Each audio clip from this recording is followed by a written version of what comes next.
Building എടുത്തപ്പോഴാണ് അടുത്തേക്ക് മാറിയത്. പിന്നെ പ്രസിഡന്റ് സെക്രട്ടറി ഞാൻ ആകലില്ല. പിന്നെ ഞാൻ സന്ദർഭഘട്ടത്തിൽ വന്ന അനിശ്ചിത ഘട്ടം വന്ന് ഏറ്റെടുക്കേണ്ട വന്നാണെങ്കിൽ ഏറ്റെടുത്തിട്ടാണ് പ്രസിഡന്റ് ആയത്. സെക്രട്ടേറിയറ്റ് കുറെ കാലം ഉണ്ടായിരുന്നു. അബ്ദുൽ ഖാദർ ഹാജിയാണ് ഉപ്പാന്റെ പേര്. അതെ. അതുപോലെ തന്നെ ഈ കായികത്തിന്റെ പേര് അബ്ദുൽ ഖാദർ. അതെങ്ങനെയാണ് ഞാൻ പറഞ്ഞുതരാം. അദ്ദേഹത്തിന്റെ പേര് സുരേന്ദ്രൻ. ഡോക്ടർ ഇത് കാണുന്നുണ്ടെങ്കിൽ ഇന്നും ഓർക്കുന്നുണ്ട്. ഇപ്പൊ ഈ ഡോക്ടർ ഇത് കാണുന്നുണ്ടെങ്കിൽ പിന്നെ ഇപ്പൊ നിങ്ങളിപ്പോ ഇതെല്ലാം പറഞ്ഞു വന്നു. ഇപ്പൊ ഈ വിശ്രമ ജീവിതത്തിലേക്ക് നയിക്കാനുള്ള ഒരു ഇതെന്താണ്?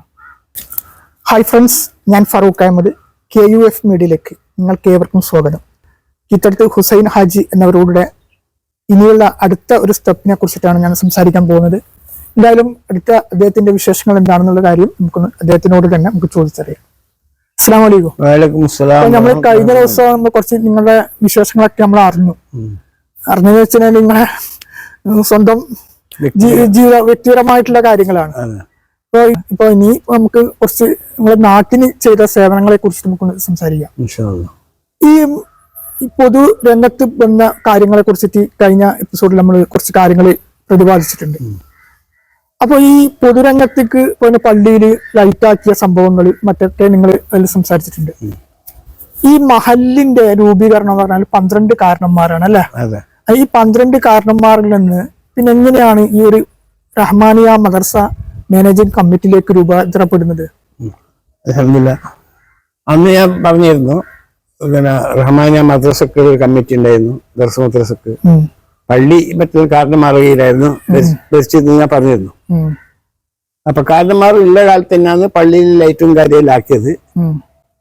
അപ്പൊ അന്ന് നമ്മുടെ പുരക്ക് ഈ കാരണന്മാരെല്ലാം വന്ന് ഒരു ദർബാർ നടത്തി ഉപ്പുള്ളായിരിക്കും ഇരുന്നിട്ട് നാട്ടിലെ കാര്യം.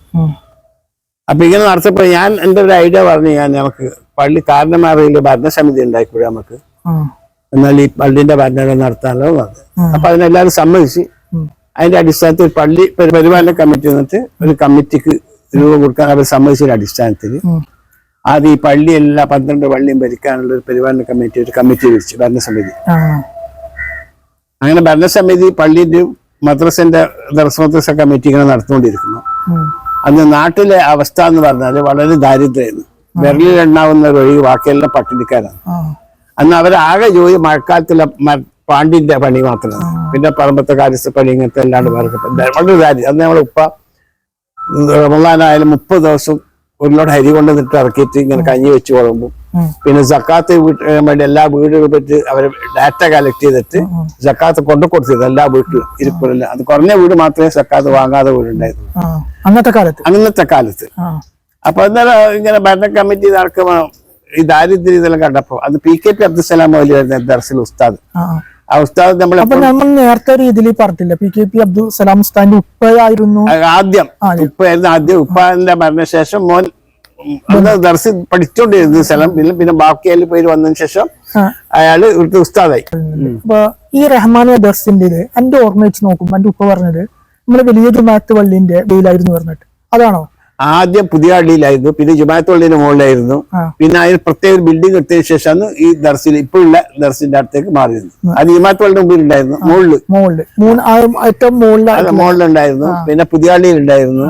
അതിനുശേഷം ഈ ബിൽഡിംഗ് ദർസിന്റെ ബിൽഡിംഗ് എടുത്തപ്പോഴാണ് അടുത്തേക്ക് മാറിയത്. അങ്ങനെയാണ് ദർസ് നടത്തിയത്. അപ്പൊ ഞാൻ പറഞ്ഞു വരുന്നത്, അപ്പൊ അങ്ങനെ പറഞ്ഞപ്പോ ദാരിദ്ര്യം കണ്ടപ്പോ PKP അബ്ദുസലാം നമ്മൾ എപ്പോൾ രാത്രി മൈലിൽ സംസാരിക്കുന്നു, ഒരു യത്തീംഖാന തുടങ്ങിയാലെന്നുള്ള അഭിപ്രായം. കുട്ടികൾ ഇതെല്ലാം കണ്ടിട്ട് റോഡ് മേലെ ഇങ്ങനെ കുട്ടികൾ നടന്ന അവരുടെ എന്തെങ്കിലും മക്കളെങ്കിലും സ്കൂളിൽ മദ്രസയിൽ പോയി ഞങ്ങൾക്ക് തുണിപ്പായം അങ്ങനെ ആളില്ലാറ്റെന്ന് പറഞ്ഞു. അങ്ങനെ ഉദിച്ച ഒരു ഐഡിയ ആണ് യത്തീംഖാനാന്ന്. അപ്പൊ യത്തീംഖാന തുടങ്ങുമ്പോൾ ഈ കമ്മിറ്റി മാത്രം പോരാ, കുറച്ച് വിപുലമായ ഒരു കമ്മിറ്റി വേണമെന്നവർക്ക് ദർസ് മദ്രസ മാനേജിംഗ് കമ്മിറ്റി ഈ കമ്മിറ്റി യോജിപ്പിച്ചും കൊണ്ട് റഹ്മാനിയ ദർസ് മാനേജിംഗ് കമ്മിറ്റി എന്നിട്ടുള്ളൊരു കമ്മിറ്റിക്ക് രൂപം കൊടുത്തു. അങ്ങനെ യത്തീംഖാന തുടങ്ങാൻ തീരുമാനിച്ച് യത്തീംഖാനക്ക് അന്ന് ഇരിക്കൂറിലെ പുതിയ ആളുടെ അടുത്ത് പഴയ തറവാട്ടിലായിരുന്നു പഴയ കുട്ടികളൊന്നും നടത്തിയിരുന്നത്. അപ്പൊ വലിയ വിഷമം ബുദ്ധിമുട്ടും കണ്ട് കുട്ടികൾ വർദ്ധിക്കുന്ന കണ്ടപ്പോ വിശാലമായ സ്ഥലമാണ് നമുക്ക് പെരുവൽത്തറമ്പ് സ്ഥലം കണ്ട് ആ പെരുവൽത്തറമ്പ് സ്ഥലം വാങ്ങി അവിടത്തേക്ക് യത്തീംഖാന ഷിഫ്റ്റ് ചെയ്ത്. ആദ്യം ചെറിയൊരു ബിൽഡിംഗ് ആയിരുന്നു ഉണ്ടായിരുന്നത്. പിന്നെ അത് ഡെവലപ്പ് ചെയ്ത് പിന്നെ പലതും വന്ന്. അപ്പൊ അന്ന് രജിസ്റ്റർ ചെയ്തിട്ട് കമ്മിറ്റി രജിസ്ട്രേഷൻ യത്തീംഖാന തുടങ്ങിയപ്പോൾ രജിസ്ട്രേഷൻ വേണം പറഞ്ഞിട്ട് ഇരിക്കൂർ റഹ്മാൻ ദർസ് മാനേജിംഗ് കമ്മിറ്റി എന്ന് പറഞ്ഞിട്ട് ഒരു കമ്മിറ്റിക്ക് രൂപം കൊടുത്ത് രജിസ്ട്രേഷൻ ചെയ്തു. അങ്ങനെ ദർസ് മദ്രസക്ക് ഒരു കമ്മിറ്റി, സബ് കമ്മിറ്റി, യത്തീംഖാനക്ക് ഒരു സബ് കമ്മിറ്റി, പള്ളിക്ക് ഒരു സബ് കമ്മിറ്റി, കമ്മിറ്റിന്റെ കീഴിൽ അതിന്റെ ഉള്ളിൽ തന്നെ സബ് കമ്മിറ്റി, മെയിൻ കമ്മിറ്റി, അതിൽ സബ് കമ്മിറ്റി ഓരോന്ന് പ്രത്യേകം മേൽനോട്ടം വയ്ക്കാൻ പറ്റും. അതിൽ യത്തീംഖാന സെക്ഷനിലായിരുന്നു എന്നെ ഏൽപ്പിച്ചത്. കമാലാജി എന്റെ ഇടയിൽ തുടങ്ങിയെന്ന് പറഞ്ഞ പോലെ ഞങ്ങൾ രണ്ടാളും വളരെ യോജിപ്പിലായിരുന്നു. ഞങ്ങൾ രണ്ടാളും ആശയവിരുദ്ധത്തിൽ എല്ലാം വളരെ യോജിക്കുന്ന തൊട്ടാണ്. അതിന് യത്തീംഖാന ഉത്തരവാദിത്തം ഞങ്ങൾ രണ്ടാളും ഏറ്റെടുത്ത്. പിന്നീട് സലാമാജി മൂസാനയ്യലും വന്നിരുന്നു. മെയിനായിട്ട് കമാലാജി ഞാൻ തന്നെയാണ് യത്തീംഖാന്റെ ഇതുണ്ട്. അപ്പൊ സ്ഥലം വാങ്ങിയതിനു ശേഷം ഇരിക്കൂർ വേണം കുട്ടികൾ സ്കൂൾ പഠിക്കാൻ. അപ്പൊ അതിന്റെ വിഷമം അങ്ങോട്ട് ഒരു LP സ്കൂളിന് CH മിനിസ്റ്റർ ആയിരിക്കുന്ന കാലത്ത് LP സ്കൂളിന് സാങ്ഷൻ കിട്ടി. അങ്ങനെ LP സ്കൂൾ തുടങ്ങി. അപ്പൊ പിന്നെ ഹൈസ്കൂൾ വരുമ്പോൾ നടന്നു വരുന്നത്. അപ്പൊ ബസ് സംഘടിപ്പിച്ച്. പക്ഷെ അതിൽ പ്രയാസമായെന്ന് തോന്നിയപ്പോ അവർ ഹൈസ്കൂളിന്റെ ഇതും തുടങ്ങി. ആദ്യം UP LP സ്കൂൾ തുടങ്ങിയ ശേഷം ആദ്യം LP സ്കൂൾ തുടങ്ങിയ ശേഷം ഹൈസ്കൂൾ 8ാം ക്ലാസ് ഉൾക്കുള്ള LP സ്കൂൾ തുടങ്ങി.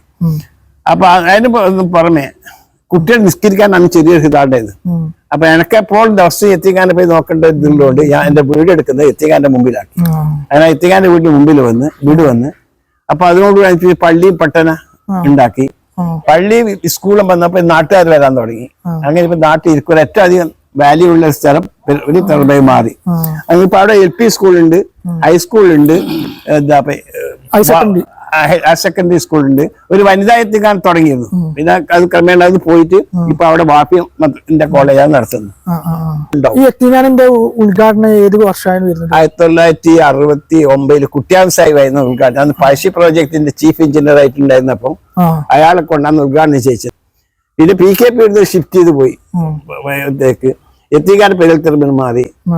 അപ്പൊ പിന്നെ അവിടെ ഹൈസ്കൂൾ വന്ന്, മദ്രസ വന്ന്, എന്താ LP സ്കൂൾ വന്ന്, ഇതെല്ലാം വന്ന്. അപ്പൊ കുട്ടികൾക്ക് കമ്പ്യൂട്ടർ വേണമെന്ന് കമ്പ്യൂട്ടറിന് കുവൈത്തുകാർ സഹായിച്ച്, കുവൈത്തുകാർ സഹായിച്ച് കമ്പ്യൂട്ടർ സെന്റർ തുടങ്ങി. അതില് ഞാന് കുഞ്ഞാലിക്കുട്ടി സാഹിബ് ഇത് തന്നിരുന്നു കമ്പ്യൂട്ടർ. ഇത് അതിന്റെ ഫോട്ടോ ഉണ്ട്, എന്റെ അടുത്തുണ്ട് അതിന്റെ ഫോട്ടോ. കോഴിക്കോട് വെച്ചിട്ട് ബോർഡിന്റെ ഓയില് തന്നിരുന്നു. അപ്പൊ അങ്ങനെ ഹൈസ്കൂൾ ആയപ്പോ പഞ്ചായത്തിക്കാരന്റെ ബിൽഡിംഗ് ആയപ്പോ കുട്ടികൾ വർദ്ധിച്ചപ്പോ ഡൈനിങ് ഹാളിന്റെ വിപുലം പണിത് 200 കുട്ടികൾക്ക് ഒന്നിച്ച് ഭക്ഷണം കഴിക്കാനുള്ള ഒരു ഡൈനിങ് ഹാളുണ്ടാക്കി. മസ്കത്തുകാരാണ് സഹായിച്ചിരുന്നത്. അങ്ങനെ യത്തീംഖാനയിൽ എല്ലാ സംവിധാനമായി.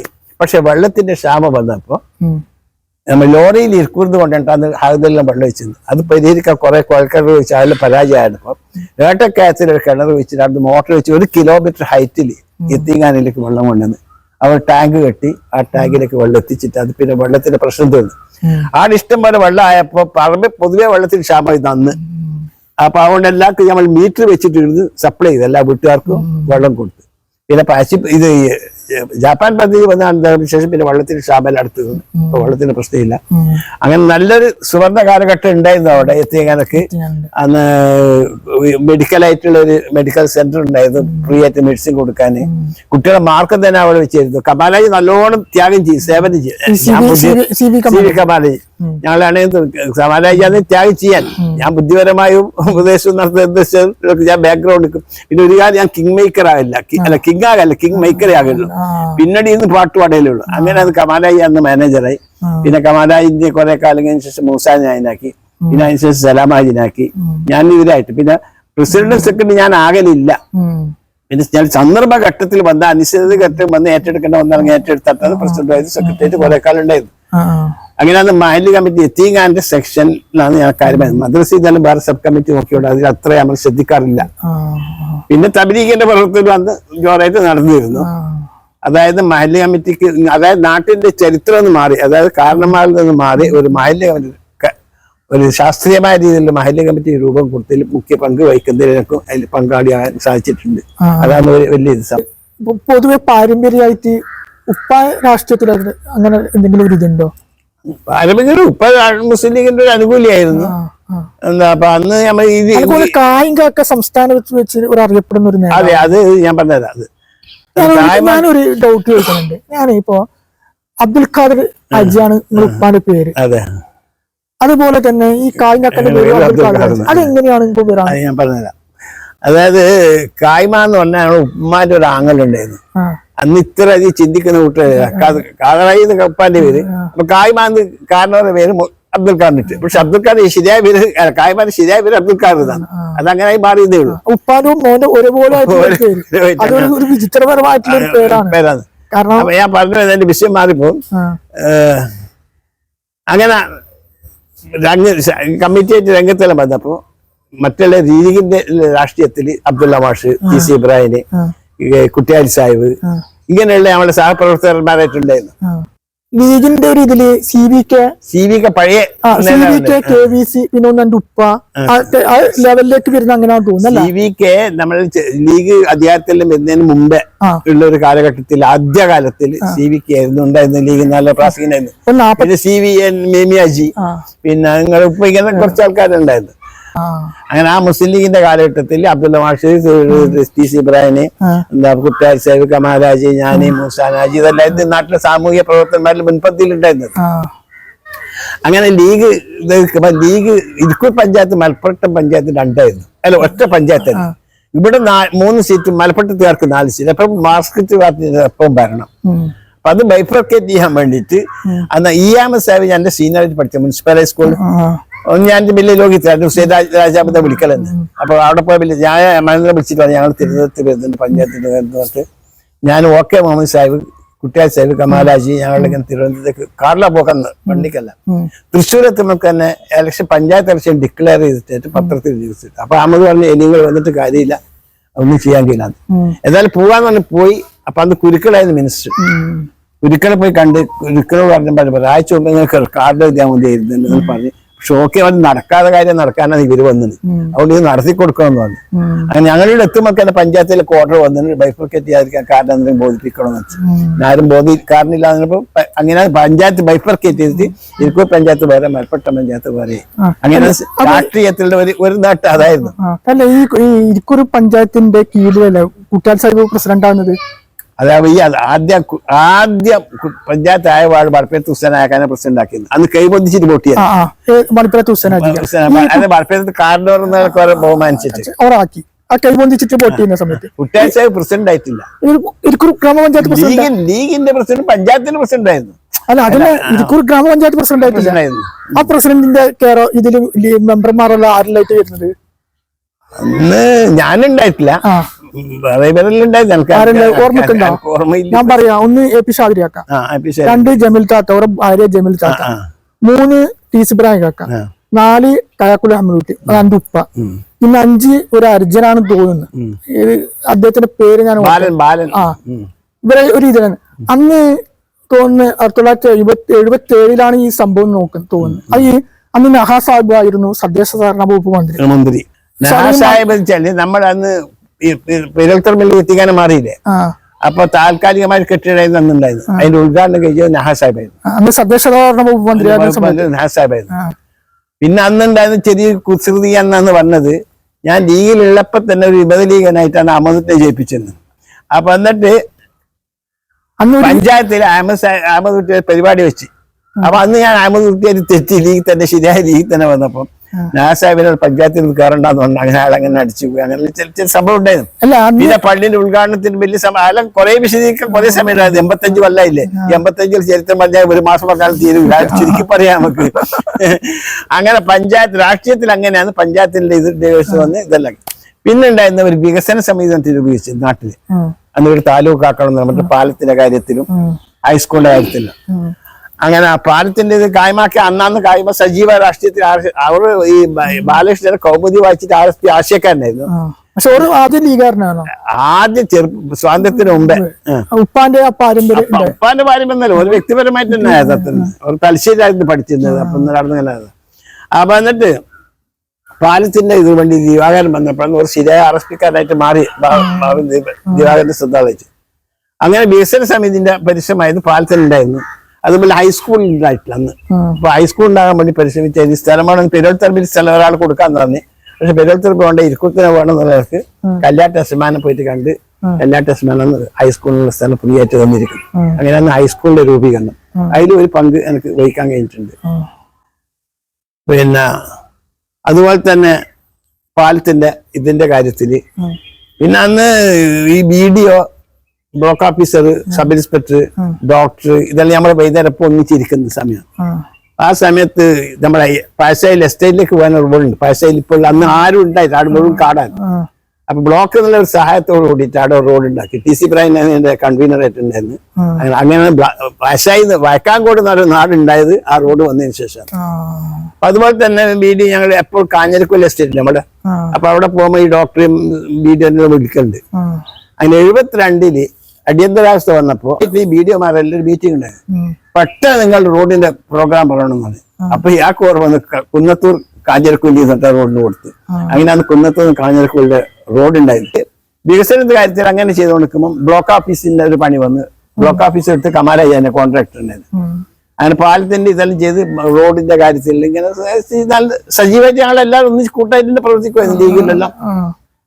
അങ്ങനെ ലീഗിന് തന്നെ ഭൂരിപക്ഷം കിട്ടുന്നത് പഞ്ചായത്തിന്റെ രൂപം. അതുപോലെ തന്നെ അന്ന് ഒറ്റ ഡോക്ടർ നേരത്തെ അന്ന് ഞാൻ പറഞ്ഞ സുരേന്ദ്രൻ ഡോക്ടർ എന്ന് പറഞ്ഞ ആളാണ്. അയാൾ ENT ആവും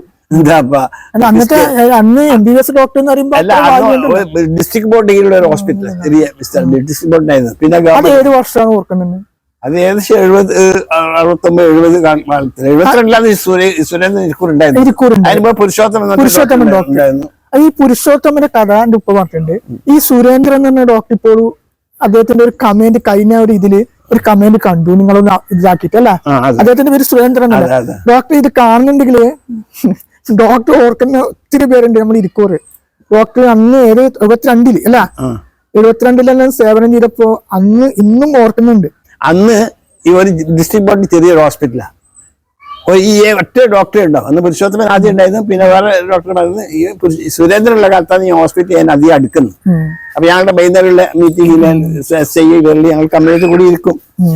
അപ്പൊ അങ്ങനെ ഇരിക്കുമ്പോൾ ഒരു ഡോക്ടർ പോലെ 2 ഡോക്ടർ വേണമെങ്കിൽ പ്രസവ വാർഡ് തുടങ്ങണമെന്നാണ്. അതിന് വികസിക്കാൻ സ്ഥലമില്ല. അങ്ങനെ ഒരേക്കർ സ്ഥലം മുക്കിലെത്തുകാരോട് ഹോസ്പിറ്റൽ വികസന ഹോസ്പിറ്റൽ വെൽഫെയർ കമ്മിറ്റി ആക്കി. മാമായാക്ക മമ്മിക്കുട്ടി കുഞ്ഞുങ്ങളെല്ലാം ഉണ്ടായിരുന്നതല്ലേ.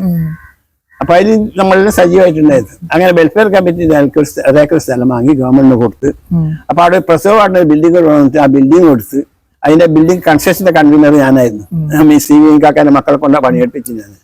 അങ്ങനെ ഹോസ്പിറ്റലിൽ വികസനം നടന്നപ്പം ഡോക്ടറെ കിട്ടുന്നില്ല. ഇതായിട്ടും ഈ ഡോക്ടർ തന്നെ രാത്രി പ്രസവ വാർഡും എല്ലാം നോക്കില്ല ഇയാൾ തന്നെ. പിന്നെ അയാളെ ട്രാൻസ്ഫർ പറഞ്ഞ ഡോക്ടർ പറഞ്ഞു.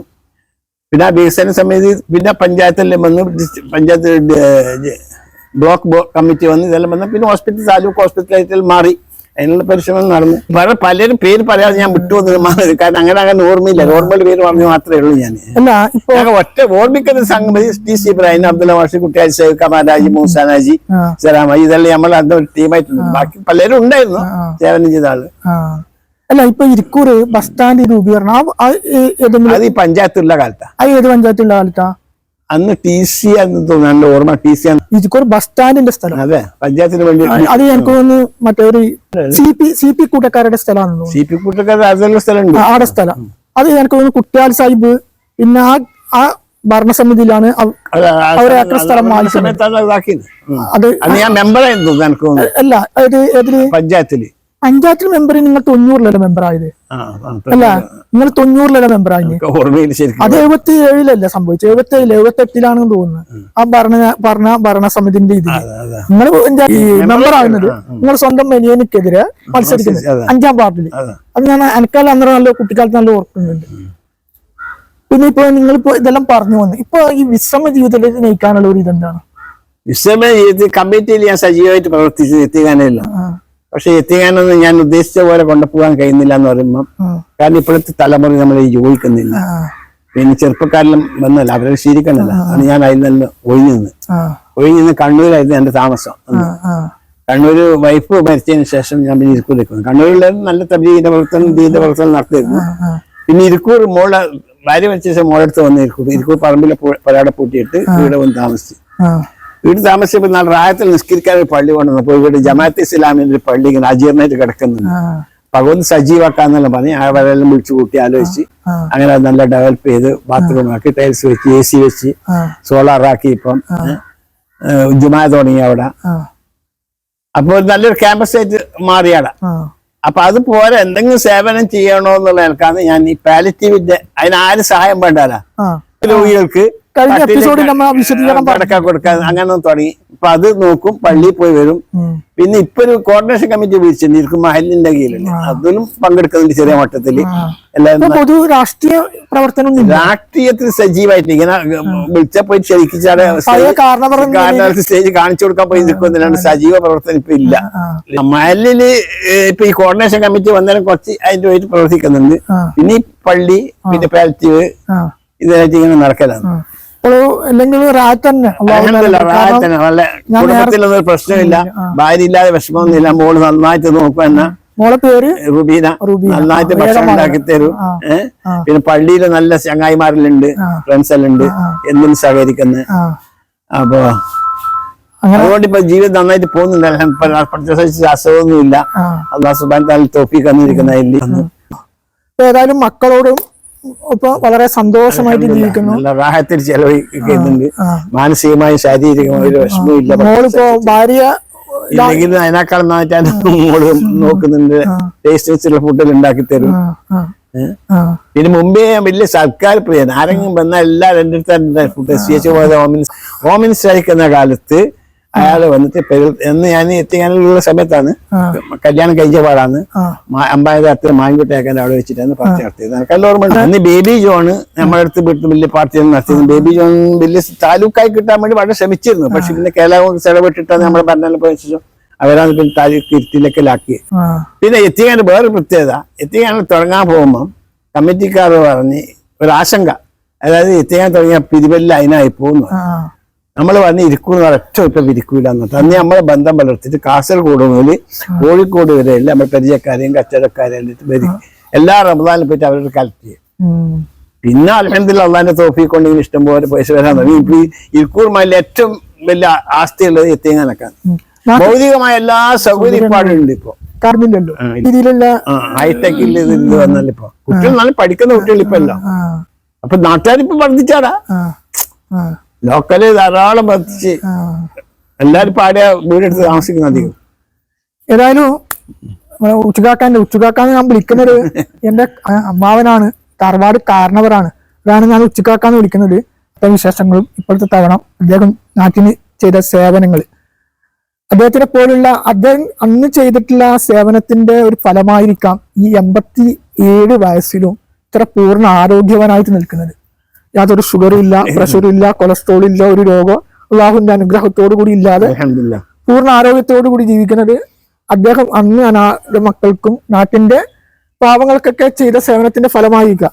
ഇനിയും അദ്ദേഹത്തിന് കുറെ നാൾ നല്ല നിലയിൽ ഇതുപോലെ ജീവിച്ചിതാക്കാൻ തൗഫീഖ് ചെയ്തു കൊടുക്കട്ടെ. ദീർഘായുസ് തആല സുബ്ഹാനഹു തആല കൊടുക്കട്ടെ എന്നുകൊണ്ട് ഈ അവസരത്തിൽ നമുക്ക് പ്രാർത്ഥിക്കാം.